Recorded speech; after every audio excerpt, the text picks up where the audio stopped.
Hello again and welcome back to Hands of Fate. You are better than I thought. Try again. We're going to be doing another Endless run.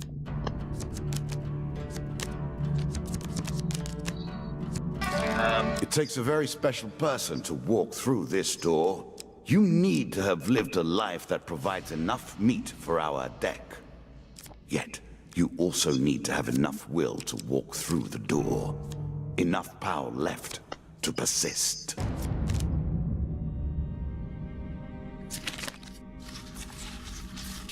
A choice. Select your desire. As I was saying, I don't know what to expect from this run. I just really haven't been able to get to sleep.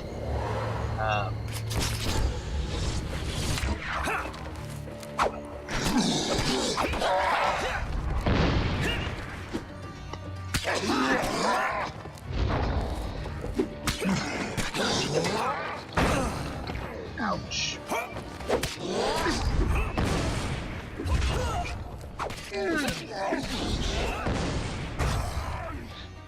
What?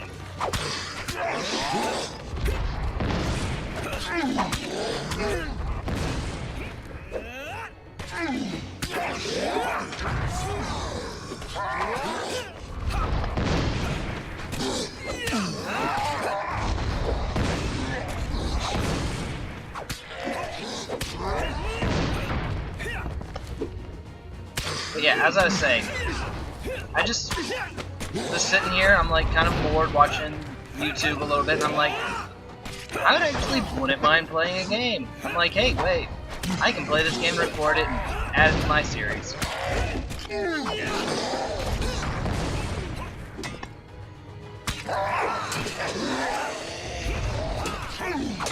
That, and sometimes, like, from what I've been playing of this game, like before I like when I was starting to get used to how the game works and stuff before I reset it so I can make videos of it.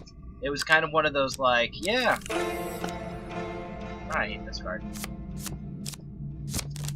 Like, yeah, it was great when you're sitting there and you're half asleep and you start playing. So.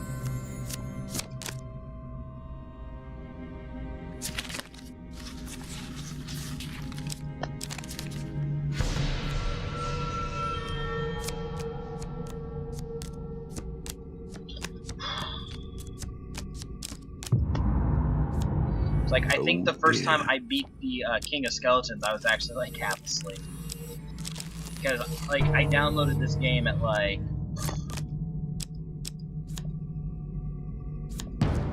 I want to say it was like 3 in the morning the day after it came out. Or maybe it was the day it came out, I don't know. Like, I downloaded it at like 3 in the morning. Or like it finished downloading at like 3. Because, or... I don't know why. I don't know, like, it's one of those things. I don't remember if I started downloading it late, or if it, like, if that's what time it unlocked, or how that worked out. But I do remember I opened it at about 3 in the morning, and I think it took me about 2.5 hours to get to the Skeleton King the first time. Like, and like, I was half asleep, and I ended up winning. And like falling asleep instead of opening up the tokens. I'm sure you're grateful for that. So.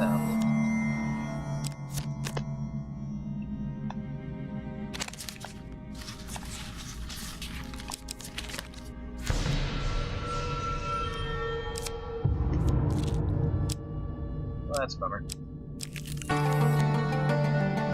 A tear between worlds. A thing that cannot be, yet is.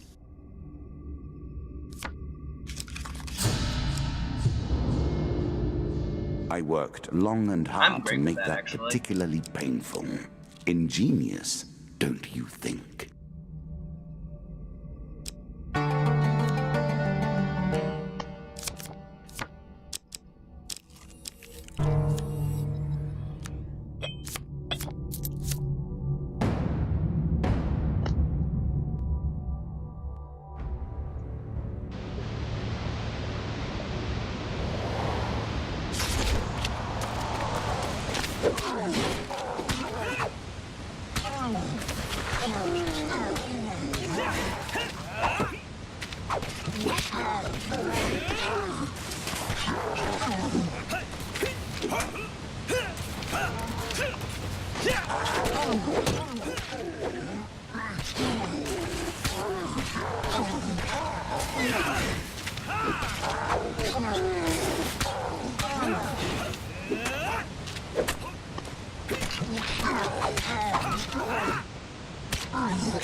Although, I would like to know what type of poisons y'all like to drink.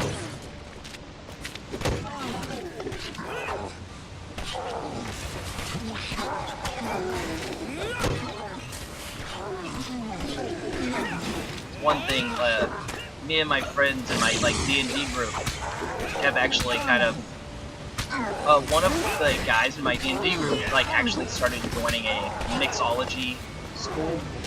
So he can become, a professional bartender.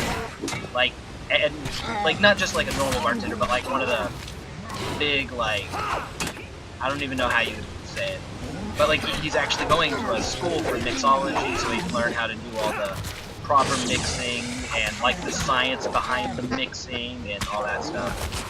Which is more like a Votech class than, a college class, but whatever. So, because of that, we've been having a lot of, mixed drinks, and, liquors, and beers, and I just kind of, I'm bored, and I kind of want to ask people, what all do they like?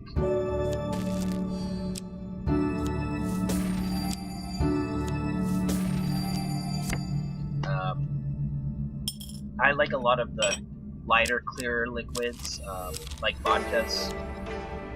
Are you a cynic? Vodka or mixed a with romantic? Powerade on anything is amazing to me. Powerade or Gatorade, especially Frost. That's horrible.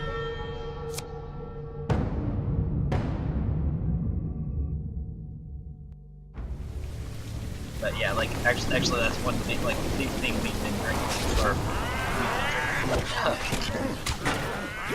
when we had this weird concoction of, trying to think what it was. It was, one part vodka, straight, one part watermelon vodka, 1/2 part whiskey, 1/2 part hot sauce, and then there were a couple of other mixers, and then I think it was sour apple mixer or something like that. And then when you mix that up in a mixer and put it in a long glass and filled the rest of the long glass up with the Arctic Frost Gatorade, and that was actually one of the best drinks we had all night. Although it was kind of a little heavy. We were using 90 and 110 proof vodkas, so it was kind of a hit. But so, what about y'all? What do y'all like to drink? Yeah. If I'm gonna drink a beer personally, I like Mike's. I know this is gonna sound really lame, but I actually prefer Mike's. I have made my wager. 3-point. Here in also Oklahoma. make my I'm deal. from Oklahoma, obviously. You have 3-point questions, beer and is I will kind of the provide thing. answers.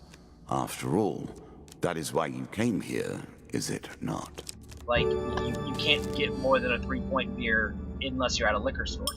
And it's for a 3-point beer, I like Mike's. It's basically well, if you're going to drink water, it's kind of like drinking a flavored and water, see what if you you will picked up find.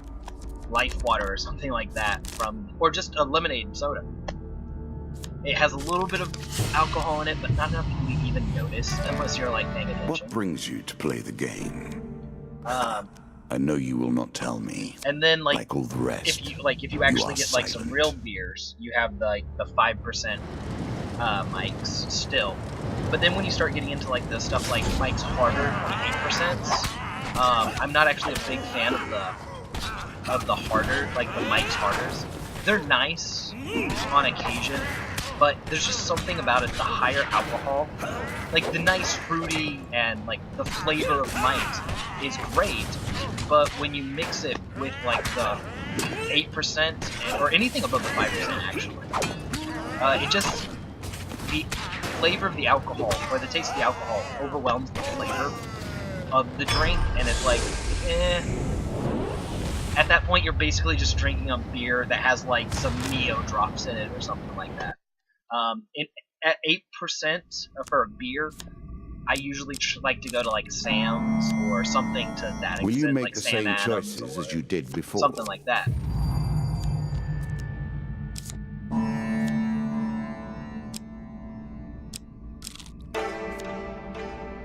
Again, we find you in a tavern.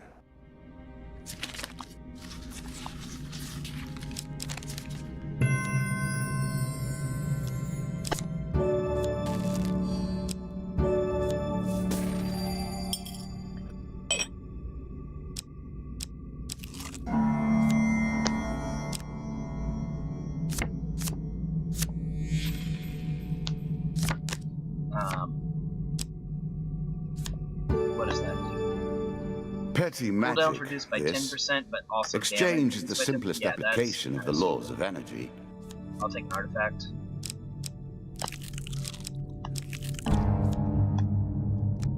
But yeah, as I was saying, get some like Sam Adams, and those are pretty good usually. I think I've only had like one Sam Adams that was any bad, or that was any bad. Yeah, that's totally English. I think I've only had like one type of Sam Adams that was bad, and it was like one of those like special seasonals, so like it's not even a normal.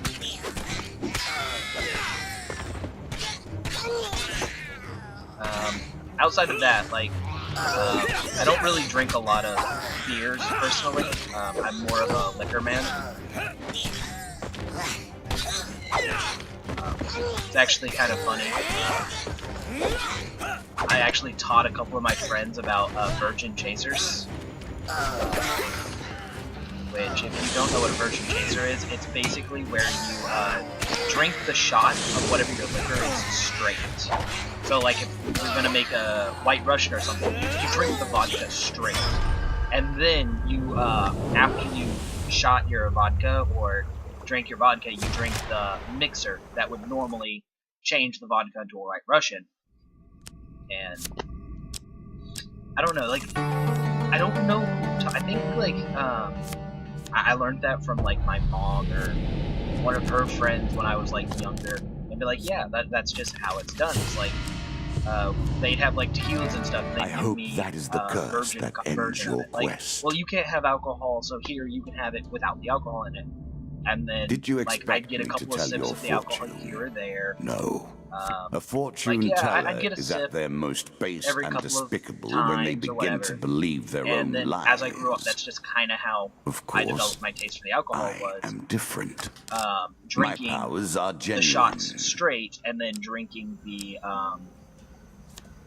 What will you do the with virgin version of the mixer. That's just how it worked in my head.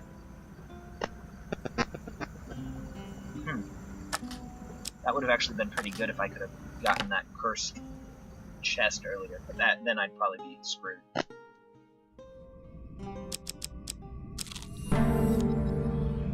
Rescues and redemption are the stock in trade of a hero, of course. That's one of the questions we must ask the cards, though, is it not? Are you, in fact, a hero?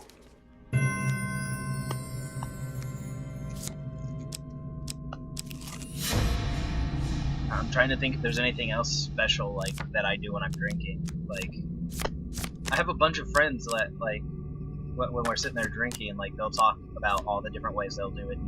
We'll kind of compare what's different and whatnot. Like, it's just kind of thing. Like when we're sitting there drinking, we'll talk about like, yeah, this is a good beer, but once I had this nice drink that was a whiskey and rum mixer with some apple juice and whatnot. It's like just kind of one of those things. But I guess that's kind of how it is. Like, I don't really like drinking at bars that often. Not exactly the type of person who just likes like the bar culture. The local bar, the only time I ever go to it is if like me and my friends are going to play pool or something. Every other time I've ever been to the bar, it's just like it's never been enjoyable to me. So it's not really my culture, I guess would be the best way to say it. Bars and clubs. Which is kind of funny, because like that's kind of like supposed to be my age group. Like, no, you're supposed to go to the bar and go to the club, and it's like, it just never really appetizing. It was never really appetizing.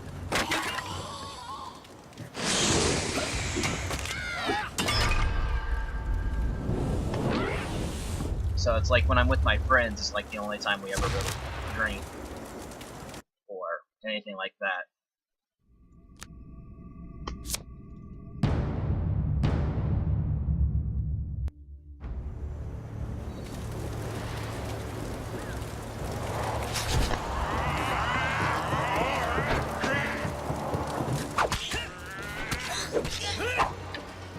Which, as you can guess, is kind of what means that I pretty much come into areas where I'll drink like 2 or 3 times a week, and then like it'll be like a dry spell for like a month.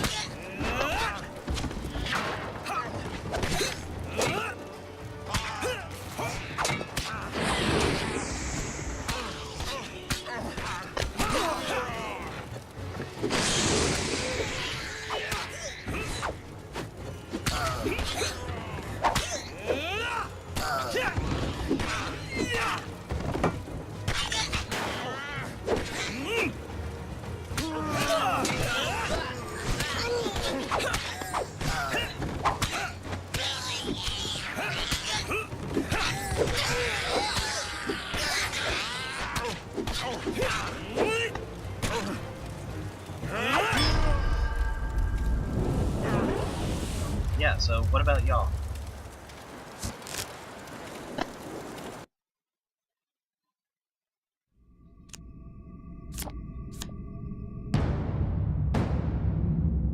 It is one of those kind of weird things. I kind of wish that I had a setup that was actually better for like Twitch or something like that, for some of this stuff. It's like, yeah, that would be a great thing for Twitch. Like, I'm sitting there talking to Twitch chat, but on YouTube it's kind of one of those like, yeah, I can totally ask y'all questions. And then over the next week, or month, or however long it takes for you to get my video and get around to watching it, if you want to answer it, yeah. It is one of the downfalls of this, of pre-recording, basically. It's like, yeah, if I ask you a question, yeah, you're totally gonna answer. Next week, maybe?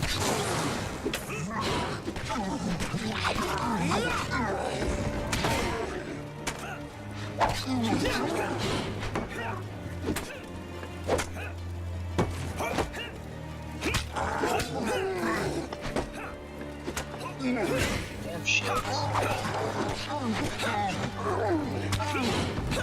What is this?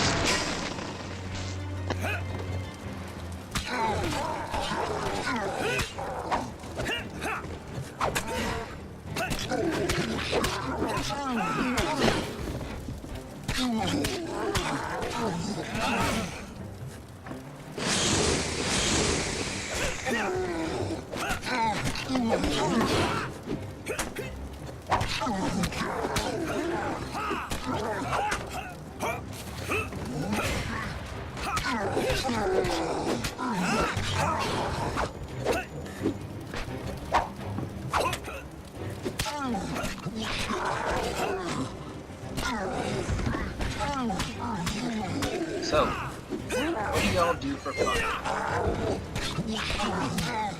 besides watching people play video games.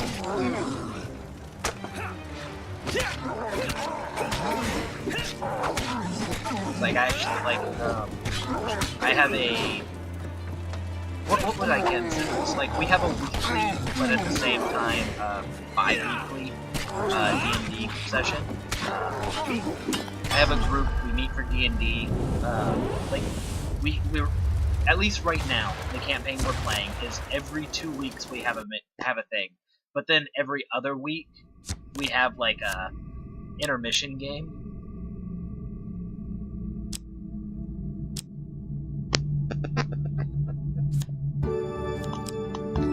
Gunpowder is not the sole domain of the undead.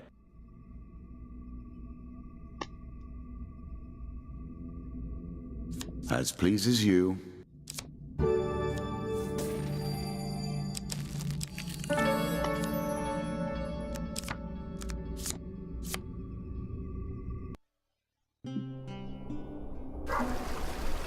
But yeah, so we play like a session every 2 weeks, and then we have like another week in between those where we play other games and whatnot.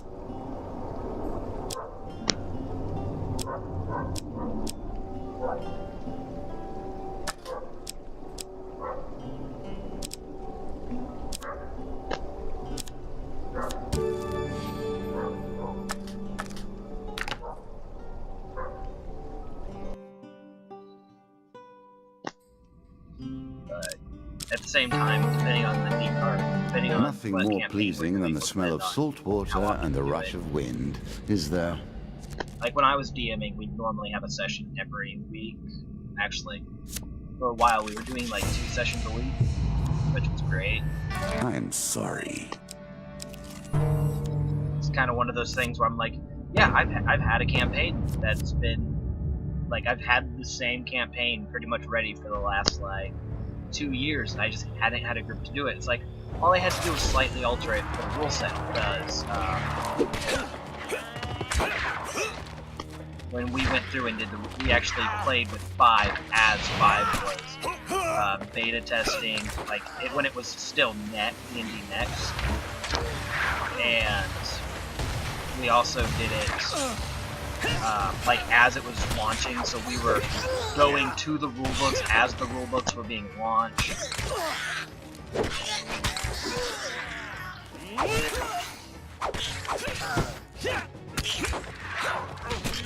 So that was a really fun experience. But it was one of those things where, like, no, I'd had this campaign set up for like years, waiting for people. So I was able to do 40 sessions, no problem.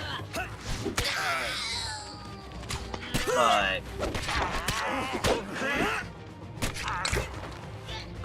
the campaign we're doing now is actually being like handwritten as we speak. My friend who's DMing it is like, yeah, we're going to be writing this whole like world. We're going to be making this world as we're playing, which, I mean, it is a fine method of doing things, but it's kind of one of those where, yeah, that's great. It's fun to play like that. At the same time, that really limits the number of sessions you can have at one time. Because, well, plain and simple, you can't. Let's go ahead and take that. It's like, you can't have a bunch of sessions in a row when you're still like, okay, the party is now here, I have to make this map now. Where you, like, yeah, there is no east of the Plaguelands. I haven't made that portion of the map yet. So if the party wants to go to the east of the Plaguelands, you're just like, okay. And next week we will go to the east of the Plaguelands.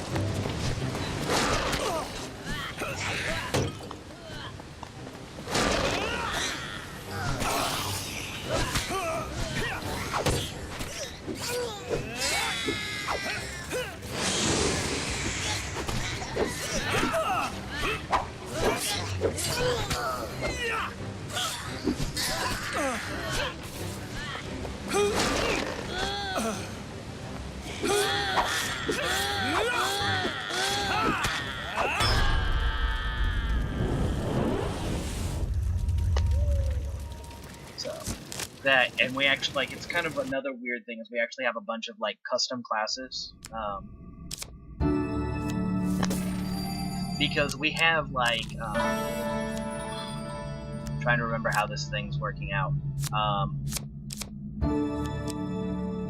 Take your feelings We and have turn them into a group power. of 5 people, 6 if you count the DM. I appreciate your ingenuity. And, I look forward to seeing how you approach this out of particular the, challenge. like, 3 of the players' characters are, like, really well-versed.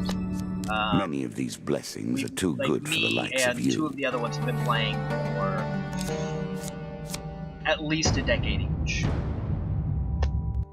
Compared to the 2 newer players, one of them has been playing for a little over a year. She's probably our weakest character or player. Like there's nothing wrong with her. She's a very by the books type of player. But that's also kind of like her biggest flaw is she isn't well versed enough to know when or when not to use imagination, and so it's kind of one of those things where you're sitting there and like, yeah, that's a really good idea, but at the same time, the other half of the time you're like, that'd be nice, but you can't do that. For example, one like just kind of like not trying to make fun of her, but just kind of like trying to give an example. She played a ranger for one of the campaigns we did, and as a ranger, she like was looking through the book, and she started looking at natural cleric spells, and like she saw that they were natural spells, so she was like, yeah, I'm going to be using, like, this is my god, I'm going to be using these natural divinations, which, I mean, in theory makes sense, because you're like, oh yeah, natural spells, this is what you get for following nature, and as a ranger, you use natural spells, blah blah blah. And it was like, yeah, that makes sense, but that's not how it works, type thing.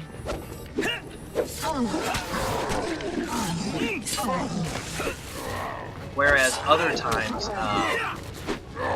again, as a ranger, like there would be times where we'd go through and like there was a point where we fought a bear or something. Like, no, we went through a forest and we saw a bear.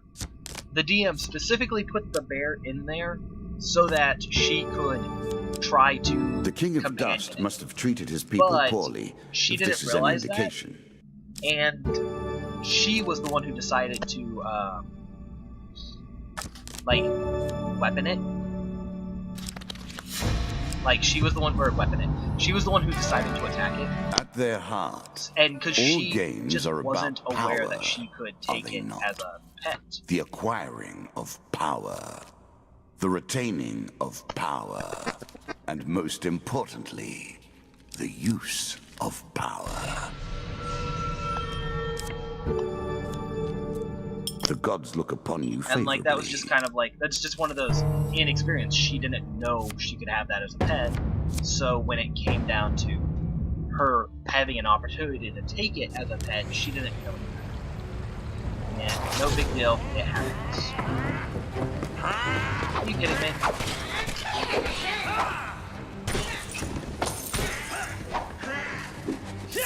Speaking of which, I should probably see which one is sweating.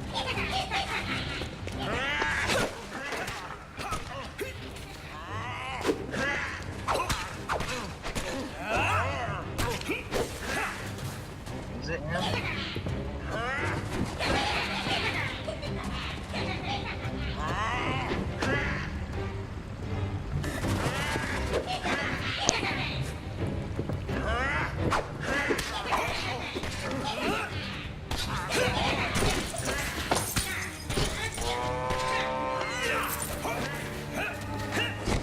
Fucker.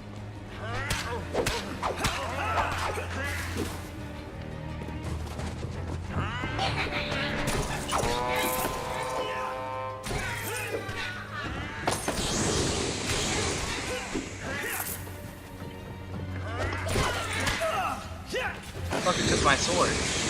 That sword was really nice. It healed me too.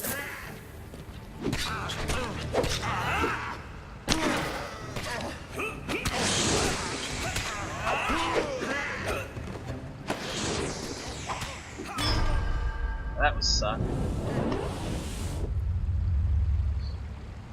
That's what I get for not paying attention.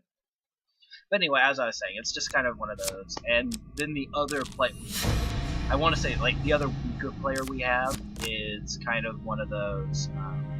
He played a couple of years ago, but choose from these options. Like, he hasn't played in years. What do I got still? Okay.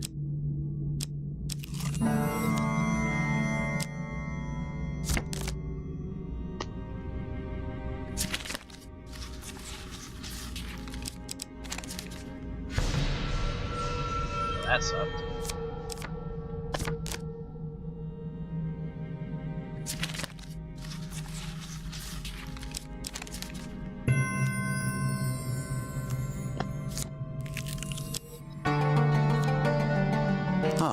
Travel. But yeah, so of course, it does tend to attract an unsavory element. Of course, that's kind of how that worked out. It's like he has a basic understanding, but he hasn't played in forever. Another curse on the table. Let us see how you because he hasn't played in forever, he doesn't have a working knowledge of how the game plays. With only 3 food, you'd better hope to finish this quickly, or hunger will finish it for you.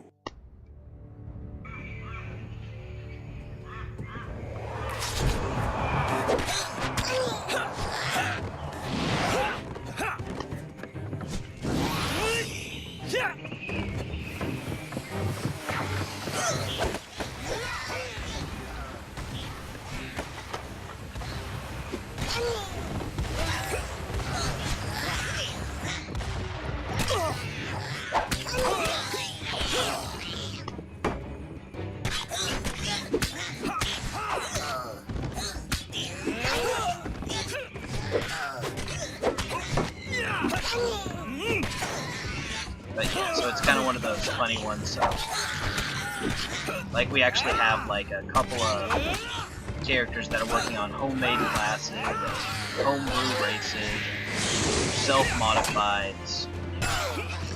So we're like right now we're running a 3-5 campaign, and we have an adaptation of the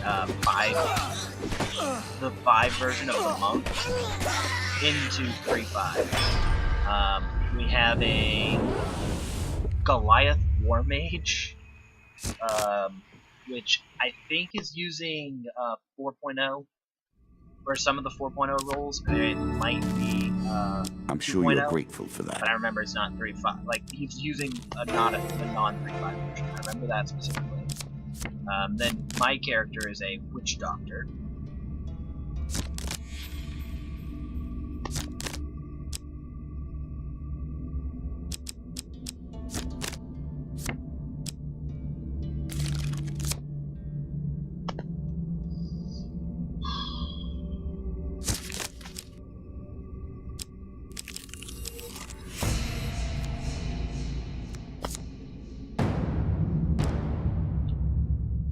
Yes, I will take this off. Kinda wish I still had my skeleton sword, because then I could just drain the force skull.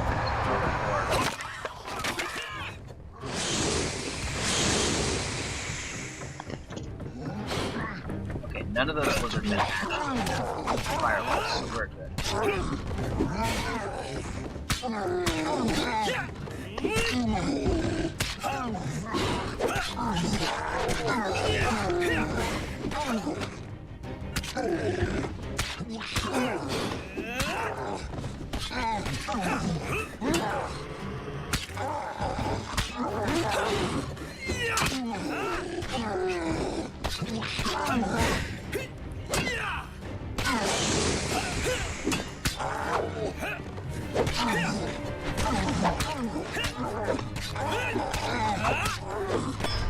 But yeah, and like I said, like I'm actually doing a witch doctor, which, like, is a semi personal brew, and also we borrowed a couple of home brews off of we looked up a couple of home brews on the internet, and we're like, okay, is that what you're going to do? We like these, they're nice, but we're gonna alter this here, blah blah blah. So I'm basically gonna be kind of like a natural like a sorcerer type spellcaster, using like natural style spells.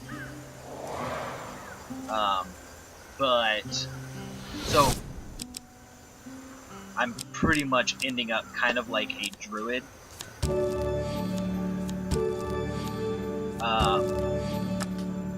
But my spells are going to work very similar to how sorcerer spells work, where I have a maximum number done, and I have spell slots instead of memorizing. And I'm also going to have like a mount, similar to a paladin, where mine's going to be like a zombie, like, I was able to argue a zombie dragon, although it's going to have, like, the same hit dice as me, so it's not going to be, like, dragon powerful, it's just going to be kind of, like, dragon guarded secrets. Cool. Interesting.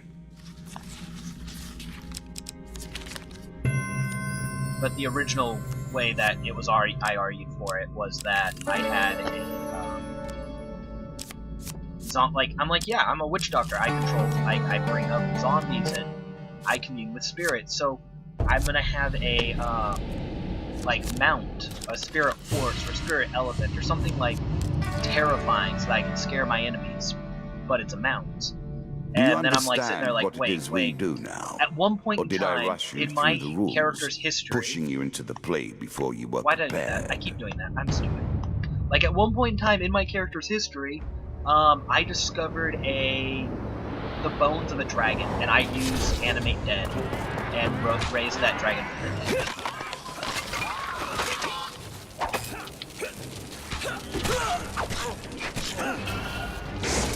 So, it's like, yeah, it's kind of like a pet, like a... And so I was able to squeeze it in with the DM under the same rules that a paladin gets their paladin's mount.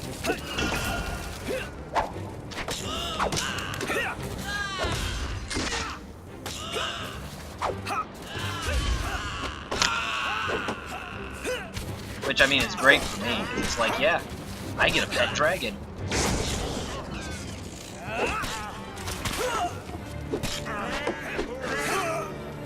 He's dead, so I'm gonna destroy him.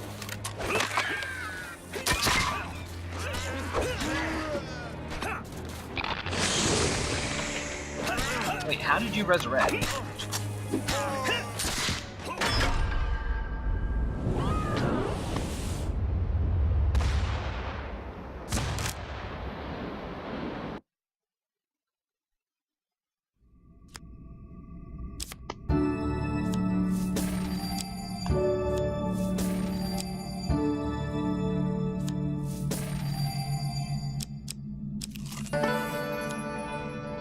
Maiden, that could be good. I'm gonna ask for gold, because there's a shop down there. And I can just buy some stuff. Or items if need be.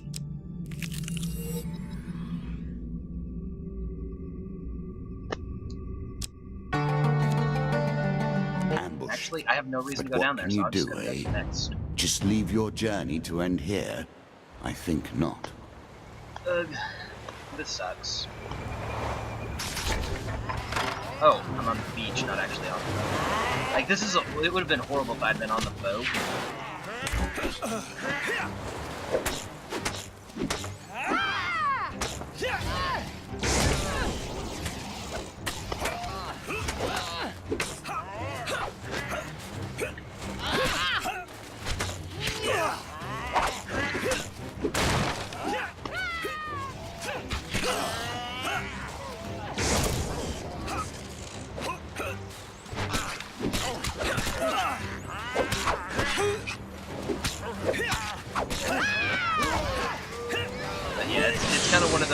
Funny thing with my when we're working on it, because like I think I irritated my DM a little bit. We're sitting there talking about like all the stuff we can do. I'm like, yeah, my character is totally like, because the way my character is built up, you can actually, like, if you do a wiki search on Homebrew, Witch Doctor D&D, that's the one we, like, the Homebrew version we based it off of, so it's not quite like that, but the statistics and stuff are very similar.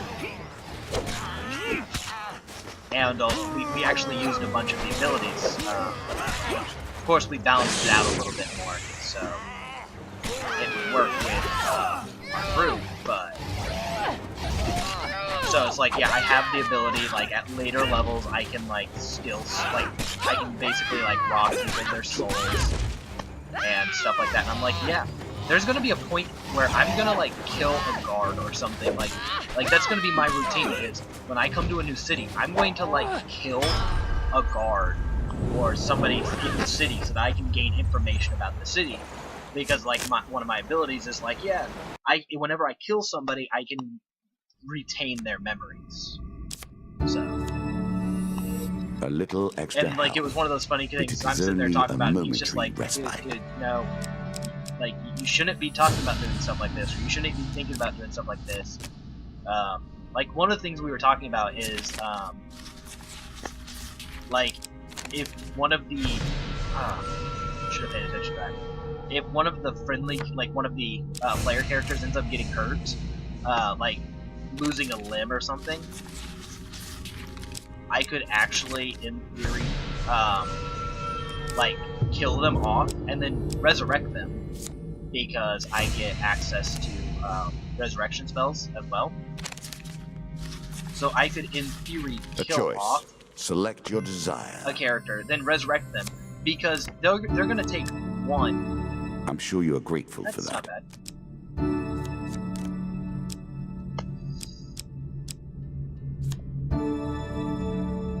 The living dead have plagued these lands for many centuries.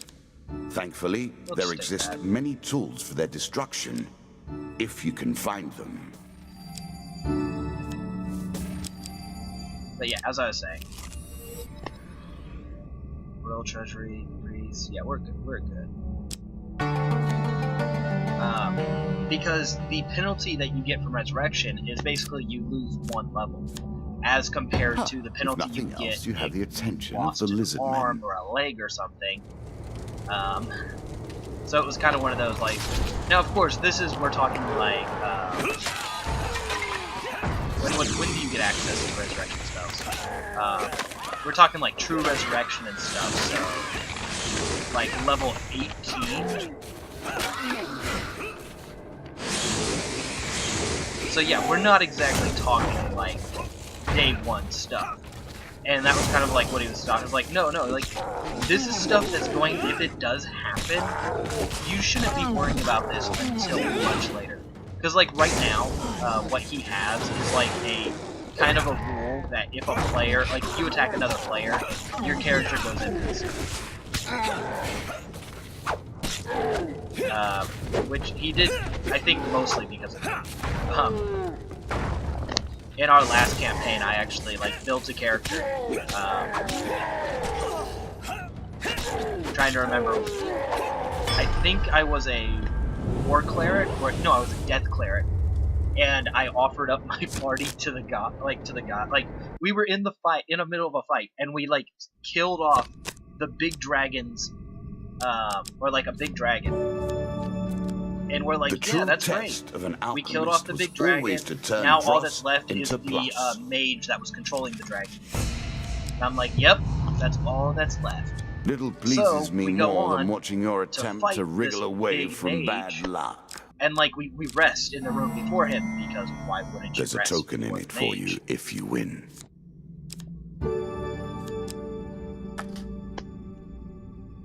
So we get down, we start sleeping.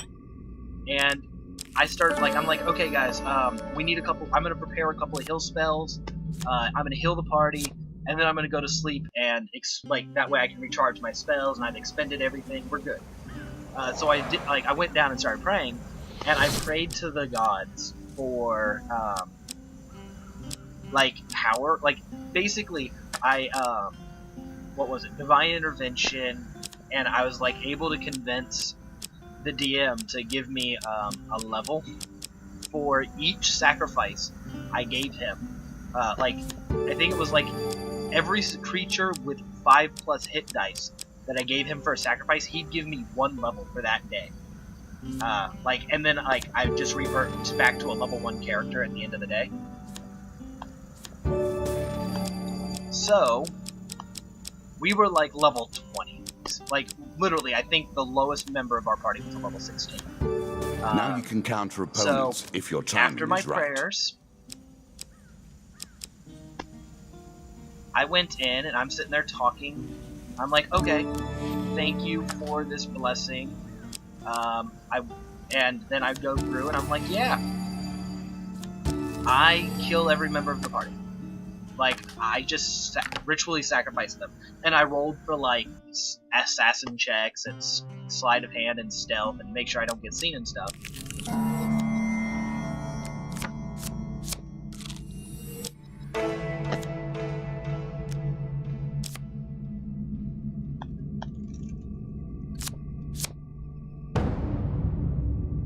But yeah, I went in and I'm just like, yeah, I'm gonna kill all, and I ended up killing, like, well, we were talking about the same party as before.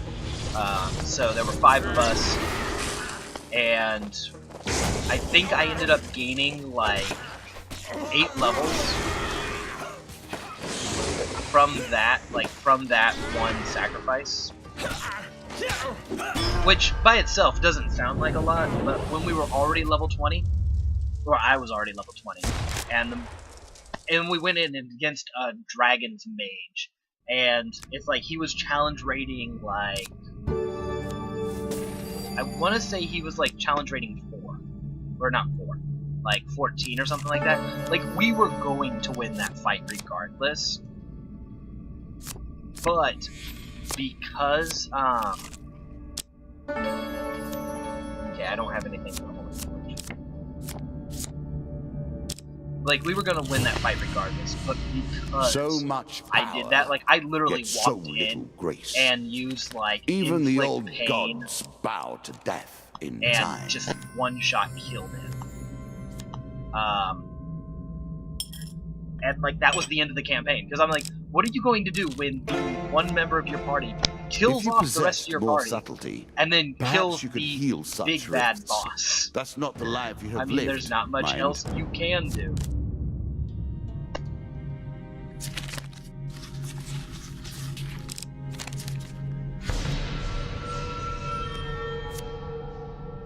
So, yeah, that's kind of how everything went.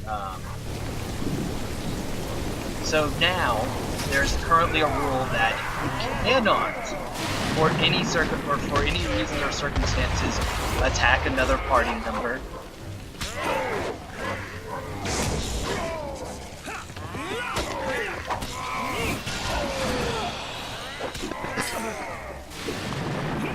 Which I'm hoping does get slightly reverted, because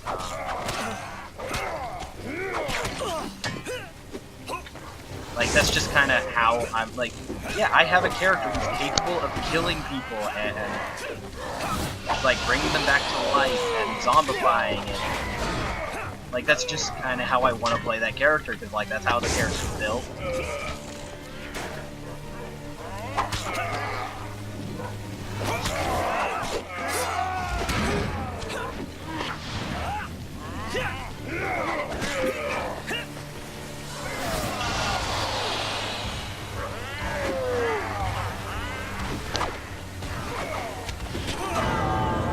Damn it.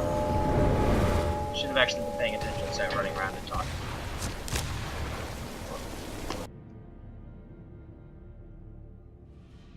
Again, you lose. I thought you would do better than this. Okay, so for protecting the druids during their ritual, I got the Moonlight Core, or Moonlit Core, sorry. For helping the food merchant, I got the Ring of Returning and the Trading Post. For satisfying the Demon Trader, I got a new Demon Trader and a Ring of Gluttony. And for defeating Davy Jones, I got Captain Buccaneer. Or Buccaneer. I don't know. So we made it to level 11, and have a nice day. Actually, let's go ahead and let the parts explode. The deck's getting big. Now, have a nice day.